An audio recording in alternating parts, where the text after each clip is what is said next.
এটা সৌমিত্র একটু এগিয়ে আসবে, একটু একটু বাইরে।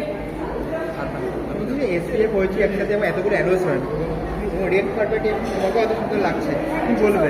ভীষণ ভীষণ ভালো লাগছে, অনেকগুলো কাজের অ্যানাউন্সমেন্ট আছে এবং তারপরে একটি কাজ আমার আছে, তো খুব ভালো লাগছে। আজকে সকালবেলায় ফ্লাইটে উঠে দুপুরের মধ্যে পৌঁছে তাড়াতাড়ি করে কীভাবে যে রেডি হয়ে এসেছি আমি জানি, কিন্তু হ্যাঁ মানে পার্ট অফ লাইফ। এটাই ভালো লাগছে যে আজকে অনেকগুলো কাজ পোস্টার্স দেখতে পাবো, অনেকগুলো কাজের অ্যানাউন্সমেন্ট দেখতে পাবো, খুব ভালো লাগছে।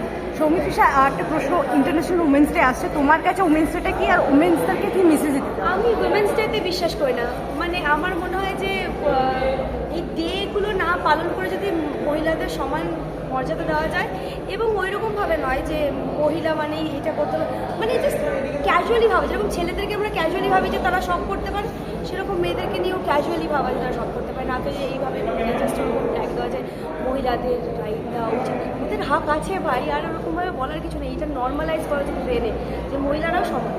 বিউটিফুল উমেন্সে কি বলবে তোমার মত? আমার যারা বিউটিফুল উইমেন আছে দর্শক, তাদের সবাইকে বলবো অনেক অনেক অনেক ভালোবাসা, তোমরা যেটা করছো মাথা উঁচু করে করো এবং খুব ভালো থেকো, খুব ভালো। Thank you Soumitra.